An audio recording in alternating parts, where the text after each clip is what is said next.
So let us see what do we have here for you guys in this channel naman. So yeah, look at what we have right here para sa ating first card, no? First energy, Ace of Wands. So it looks like this is you. You could be doing something here sa iyong life.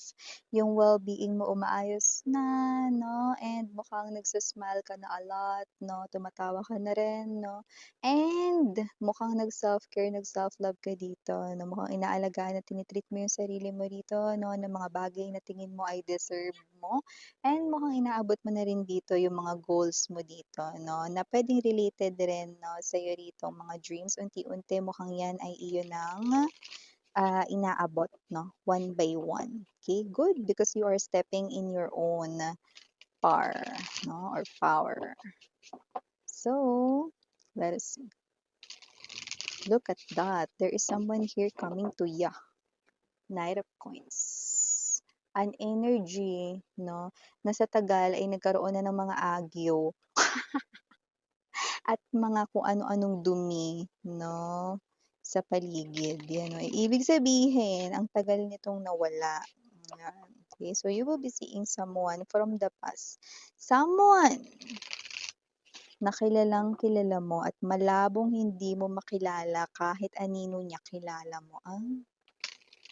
O check natin Mars or pare LGBTQ sa tayong gender dito. Check natin, no?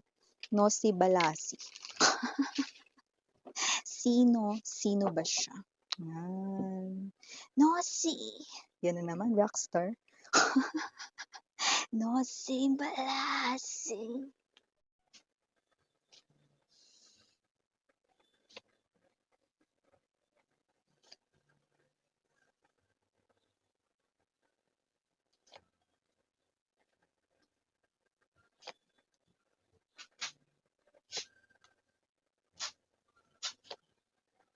5 of Swords, center ng reading, Ace of Swords. Top energy, 5 of Swords. Kung sino man 'tong energy na 'to, 'no, nakikita natin dito, 'no, na nasasayangan siya dito sa inyong connection. Actually, hindi lang siya. May mga energies rin dito sa paligid ninyong dalawa, no, puwedeng yung mga common people or common individuals, you both know, 'no, na nasasayangan rin dito sa inyong relationship, okey. Pero siyempre, hindi naman sila puwedeng makialam 'no dahil, kayong dalawa lang naman 'no ng person na ito 'no yung dapat rito magdesisyon kung ano yung dapat gawin sa inyong koneksyon 'no. So, I do see that this person here 'no ay, may mga tao rin dito na apektuhan nung kayo ay naghiwalay or dumisconnect sa isa't isa, yun na nakikita natin dito. Okay, so kung sino man 'tong energy na 'to 'no, I do see that this person right in here 'no, ay someone dito, ayan 'no. Yeah, alam niyang ikaw na 'yon. Ang alin Miss 'yan? Alam niyang ikaw na 'yon with the 9 of Coins right in here 'no, and the 9 of Wands. Alam niya na ikaw na yung gusto niya for himself or herself, pero ni-let go ka pa niya 'no, or pinakawalan ka pa niya. Bottom of the deck, we have the 7 of Wands na. We also have here this 8 of Cups. Oo, kasi oo. We have here this 9 of Cups. So, you could be someone now trying to look away, no? Mas pinipili mo rito na parang wag siyang bigyan or pagtuunan ng pansin. Kasi every time na parang ginagawa mo yon, no, with the 7 of Wands energy, every time na ginagawa mo yon, no, you are only seeing the person who left you. No, you are only seeing the person who abandoned you. No matter kung gaano nakatagal niya yun na ginawa or no matter kung gaano nakatagal kayo dito naghiwalay 'no, basta ginawa niya yung bagay na yun, umalis, lumisan, umescape ng ghost, okey?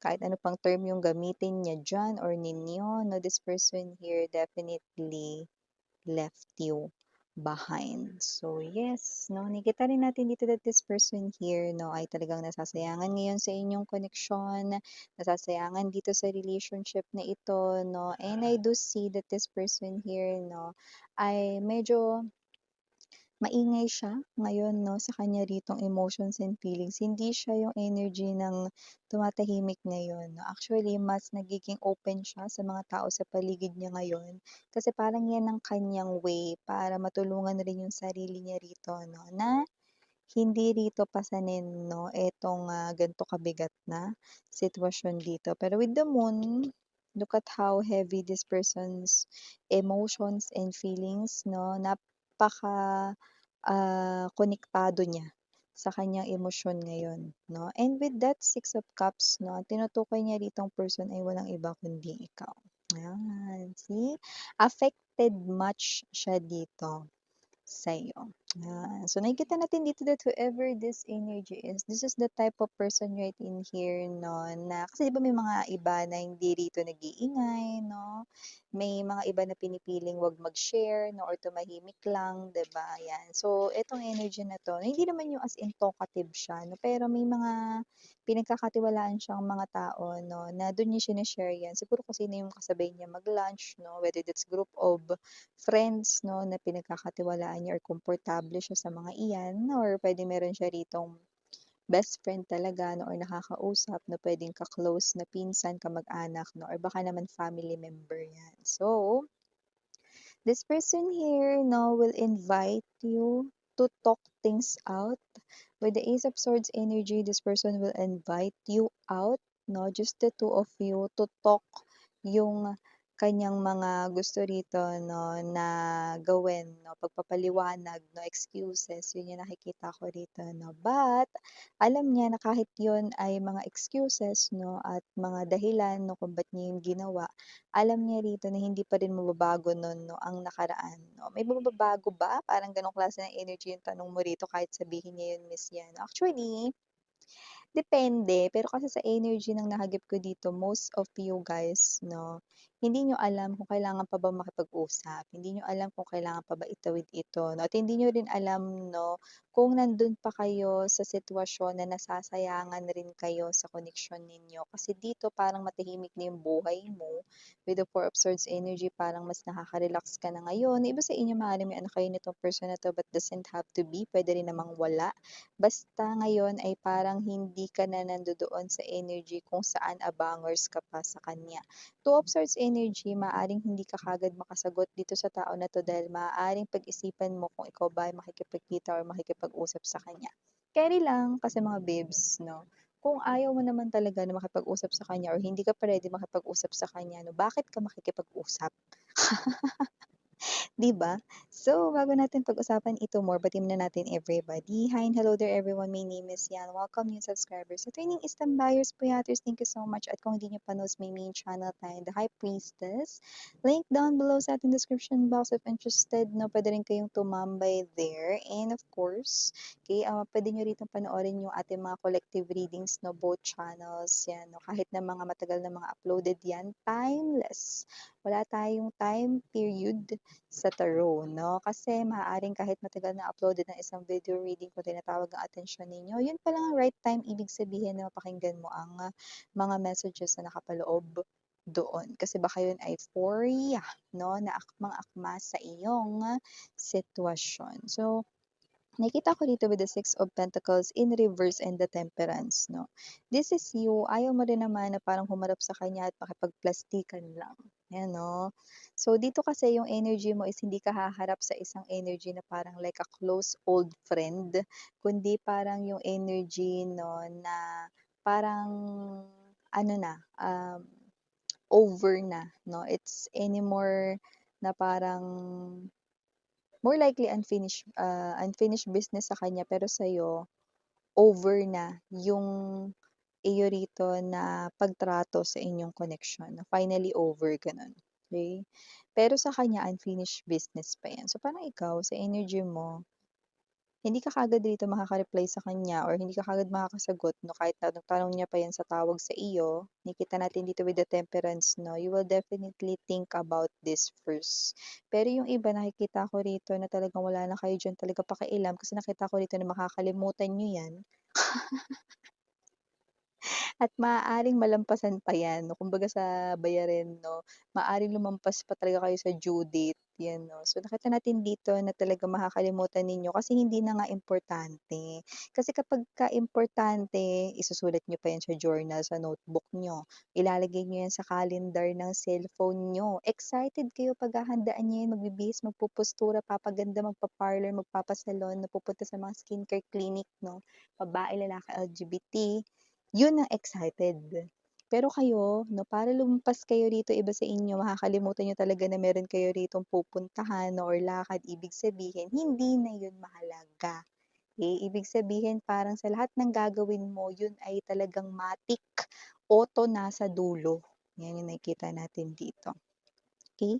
So ibig sabihin this is the very least importance para sa inyo, not really crucial para sa inyo, 'no? Hindi importante, yun yung energy. So itong tao na 'to 'no, this person right in here ay nakikita ko rito 'no, nakabaliktaran naman ng energy mo. Kasi siya paghahandaan niya ito 'no, lahat ng mga binanggit ko kanina baka siya ang gumawa nun.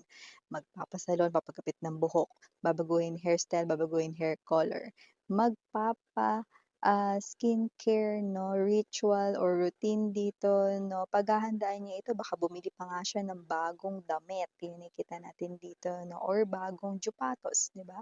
Pero kahit ano pang gawin niya diyan 'no, yung ginawa niya hindi yun mababago 'no. Even if makita mo siya na, looking presentable, mas, fresh siya ngayon, puwedeng mas gumwapo siya ngayon, mas gumanda, eh, ano naman, 'di ba? Hindi mo pa rin nakakalimutan kung ano yung ginawa niya. That's why Seven of Wands energy ay here. Kasi no matter how you look at him or her, you still see the same guy or the same woman who left you behind way back then. No, kahit gaano pa yun long time ago, ang nakikita mo sa harapan mo or makikita mo sa harapan mo ay yung tao na nagdulot ng pagkadismaya sa'yo. No? This person disappoint talaga ikaw no dito, and very disappointed ka sa kanya. So, nakikita natin na itong tao na 'to 'no, ay kahit na anong tawag nito, anong tawag dun, pinaghandaan niya pa yung araw na 'yan 'no, talagang prepared na prepared siya, hindi pa rin mababago yung nakaraan dito, ayan. Pero yung iba sa inyo na matutuloy diyan sa usapan na 'yan 'no, 'yan yung una ninyong makikita at mapapansin sa kanya. Pero nakikita ko rito 'no, na hindi kayo rito as in magsasalita talaga, more likely at may posibilidad rin 'no, na eto na rin na pag-uusap na 'to ang, badsima or last na pag-uusap ninyo dito. Okay, nakikita natin dito. So, Eight of Cups right in here definitely 'no, this is the person here na nag-iwan rito 'no, ng isang klase ng mapait na alaala here with you guys 'no, at maaaring nag-cause ng trauma na parang siguro iniisip niyo rin 'no, na umalis nga yan Miss yan, eh, baka umalis ulit yan, 'yan 'no. Pero whatever the case may be, it doesn't matter kasi kahit umalis yan sa life ninyo, hindi na kayo hahagulgol kagaya ng dati. Hindi niyo siya hahabulin, wala na kayong mararamdaman dito 'no. Kaya nga ang energy niyo rito, baka nag-aaksaya na lang ako ng panahon sa taong ito. Kaya yung iba sa inyo matagal bago kayo makapag-isip at yung iba sa inyo makakaligtaan niyo pa 'yan. Because with the Nine of Cups energy, you are already looking at a different direction 'no. Hindi na sa direksyon niya 'no, iba na yung tinitingnan ninyong direksyon ngayon. So, you are paying attention doon sa mga darating sa life ninyo, offers, puwedeng new love, puwede rin naman sa work, new beginnings sa life. Kaya nakikita natin dito 'no. So, you are not looking back sa past, okey? Sa katunayan, you are looking forward in the future, okey? But this person here ay looking back sa past because in the past, andun ka, yun. Because in the past alam niyang ikaw na yun, 'yan 'no. Pero hindi lang niya yun, hindi nag-sink in kumbaga sa kanya 'no, hindi siya naging fully aware doon 'no. Kaya nung ngayon na parang nagising na siya rito, fully awakened na siya, wala ka na ngayon 'no. Pero yung sa future na nilo-look forward mo, wala siya dun. Pero dun mo nakikita yung happiness mo sa new chapter ng life mo. See, hindi na kayo nagtutugma, in other words, 'di ba? So, gano'ng klase ng energy, 'yan. So, nakikita ko dito na may mga magaganda pa ritong mga opportunities na paparating sa'yo, tsaka hindi mo naman kailangan na parang, makipag-usap pa sa kanya 'no, and kung para sa'yo past is past, so then leave the past in the past, 'di ba? So, nakita natin dito 'no, that both of you guys 'no, learned your own lessons at ito nga yung naging dahilan kung ba't kayo nagkaroon ng separate ways. Pero nakikita ko rin kasi dito that this guy or this woman right in here 'no, ay hindi talaga rito ang person for you because, this person right in here is just your karmic partner. Once na matapos ang inyo rito 'no, na was this contract 'no, at natutunan na yung mga lessons. So, natutunan niya na rito kasi nakita niya, alam niya ikaw na yun, eh. Pero ni-let go ka pa niya, ni-release ka pa niya. Ikaw naman natutunan mo rito na 'wag mag-settle for less than what you deserve 'no. Kaya ikaw ito na hindi mo na siya nakikita kung paano mo siya nakikita dati 'no, you are now removing this person 'no, from the pedestal at ikaw na yung nakaupo in your own throne. Yun, 'di ba? So, pero gano'n pa man, ayan 'no, abangers pa rin siya sa mensahe mo rito. Padadalhan ka pa rin niya ng message dito. Nasa iyo kung makikipag-usap ka sa kanya, pero habang dumadaldal siya or habang nakatingin ka sa kanya, yung nakikita mo yung taong nang-iwan sa ere sa'yo, 'yan. O initials Mars, we have here capital letter N, capital letter C, capital letter E, capital letter R, capital letter K, capital letter L, and capital letter U. For small letters, we have S, D as in dog, P, T, Y, I, A, and last but not the least, we have G. So, ito yung mga mensahe na nakuha natin right here. Oh, may pahabol. Small letter L. Oy, sure kami sin hindi yun 1. L yun kasi cursive. Yan, no. Kayo, para kayong ano. Emmer, sa'yo na nga nito yung mga mensahe nakuha ko right here, nabubulol pa, no, para sa'yo, babe, this Sunday afternoon. Thank you so much again, Emiliana Ani, for the girls and Yana, dun na for the boys. Sarang ngayon, love and light, Tidra. Annyeong.